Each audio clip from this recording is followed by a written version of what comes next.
good morning, and happy Monday from the farm. Welcome to another episode of Thinking Outside the Soil, where I talk about the farmers and ranchers that use hydroponic practices to grow the crops and creatures we need to eat. I am your host, Sean Short, and today is January 2nd, 2023. Thank you for being with me on this beautiful morning. What a delightful day lies ahead. The episode today is about barley. It's what I feed my hens, along with sunflower and a little bit of commercial kibble.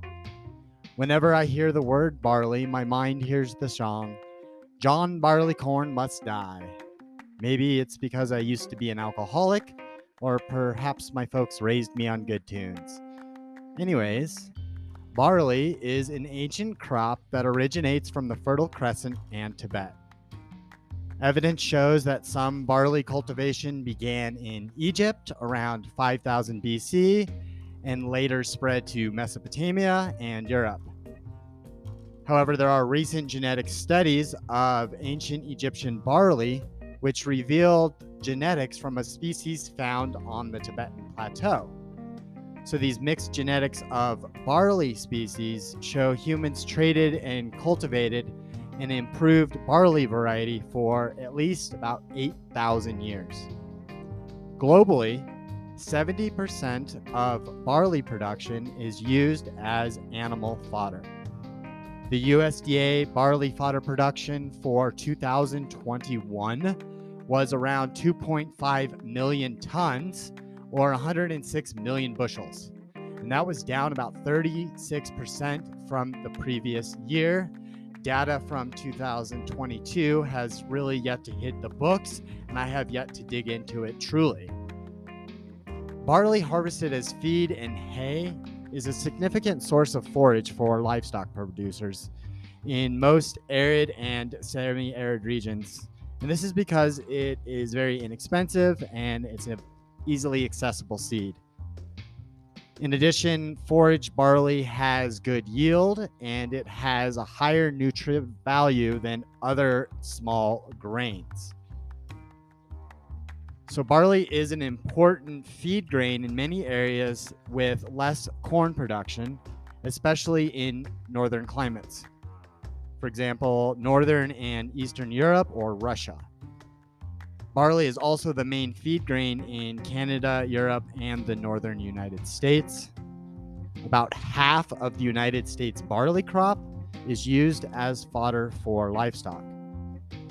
A finishing diet of barley is one of the defining characteristics of Western Canadian beef compared to the corn-finished beef in the United States. Most barley growers know weight by the bushel, and I mentioned that earlier, so we'll speak in both terms. For those of you who like to do that mental math, there are 2,000 pounds to a ton, and the U.S. Grain Council says that there are 48 pounds per bushel of barley. So for reference, a bushel is a measure equal to 64 U.S. dry pints. Hydroponic barley can be produced in 6 to 10 days from seed to harvest. This is similar to what we heard in yesterday's episode on alfalfa. Barley's germination time takes only about 1 to 3 days. And what's great is that it yields about 190 to 250 tons of dry matter per acre based on a 10-day growth cycle. So when that's dried, that equates to about 25 to 30 tons of dry matter per acre. Or in other words, that would be about 1,100 to 1,300 bushels of barley grain equivalent. This is in stark contrast to what can be grown in the field. So field-grown barley for feed is shown to yield an average of about 1.25 tons of grain per acre, or about 52 bushels. So hydroponic barley yields significantly more fresh matter and dry matter per unit area, which means that we use less space to grow a lot more barley fodder. The researchers that I mentioned from Jordan in the alfalfa episode also looked at how much water barley uses when it's grown hydroponically. So hydroponic barley is shown to have a water use efficiency of almost 600 for fresh matter and about 100 for dry matter. By comparison, field barley has a water use efficiency of 14 for fresh matter and 2 for dry matter. That's almost a 50-time increase. The barley cultivators that have been studied use about 2,700 gallons of water to produce about a ton of hydroponic green fodder. So according to extension agents in Alberta and Colorado, field-grown barley grown as that feedstock crop needs about 4 to 5 inches of water over the crop season to produce the grain. So if we were to do that mental math, this is over 100,000 gallons of water per ton of barley produced. And the other thing to remember is that field cultivation can fluctuate water use depending on environmental conditions. This means that only about 2% of the water is needed when growing barley hydroponically versus growing it in the field. This is a huge improvement, and it shows that hydroponic systems significantly save water to produce fodder in arid and semi-arid regions and in regions all over the world compared to field-grown barley.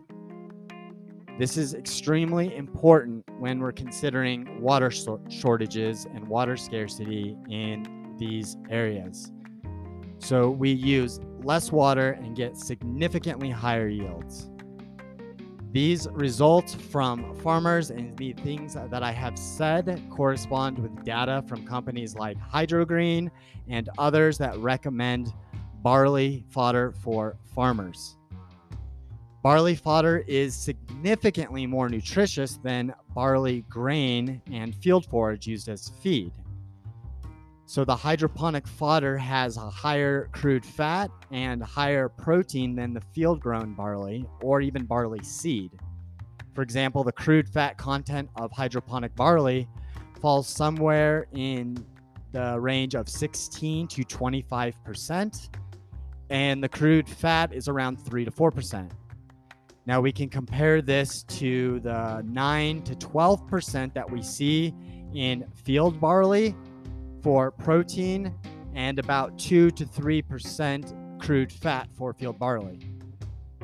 So green fodder is showing significantly higher contents of crude protein and fat than field barley, and also as well it is higher than the alfalfa forage we mentioned in the alfalfa episode. Fiber contents of barley are similar but different.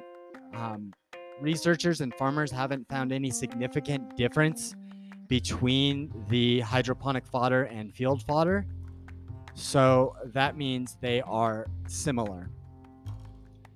But the initial analysis do say that barley fodder is superior in a lot of aspects compared to field-grown alfalfa or barley hay that's used as fodder.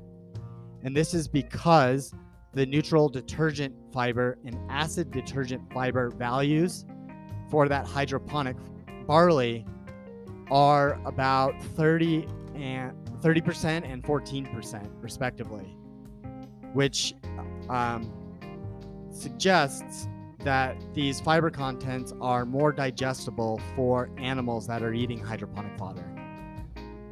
Studies with livestock are very, very promising. We mentioned in the episode on poultry about chickens, and we've seen that chickens have a faster weight gain and better egg laying when they're fed a 25 to 50% diet of hydroponic barley fodder. I feed my hens around a 50 to 75%. They are layers themselves. Researchers have been able to bring broilers to slaughter a week to 2 weeks earlier than those fed on a conventional diet.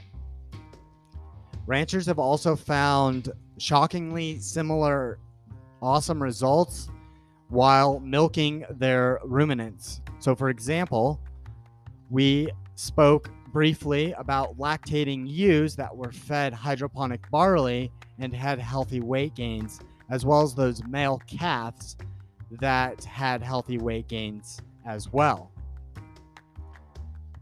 Of note is that there are higher concentrations of potassium, manganese, and zinc in hydroponically produced barley fodder compared to field barley or field alfalfa. Yet it's still to be determined if minerals like potassium, calcium, and iron are lower in the hydroponic barley than the field barley. There's a lot of information out there about hydroponic barley, but to keep it brief for today, that is some of what we can say about the availability, water use efficiency, and nutrition of hydroponic barley. And as always, I would love to hear what it is that you do or read your thoughts on any of the topics we've talked about, specifically today, hydroponic barley. So please feel free to leave me a comment or email me at sean@thinkingoutsidethesoil.com.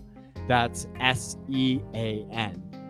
I don't always get the chance to reply, but I do read every comment and I read every email.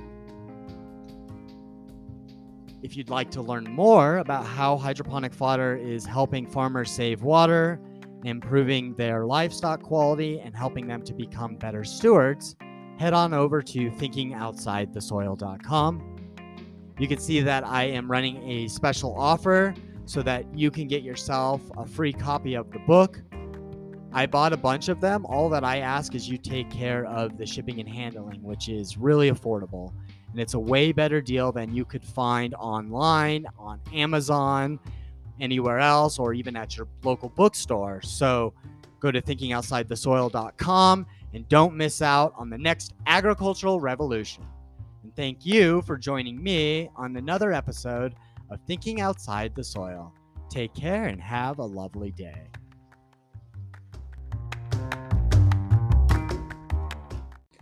Hey, before you go, check out the links below, leave me a rating and review, and follow the show. Don't forget to get yourself some of our Blooming Health blended sprouting mix. Our mix has been shown to get the best eggs and create the healthiest flocks. With feed costs going up, right now's the time to lock in a subscription so that you can get the best eggs without having to go to the grocery store or the feed store anymore. Check out the links below to get yourself some Blooming Health blended sprouting mix.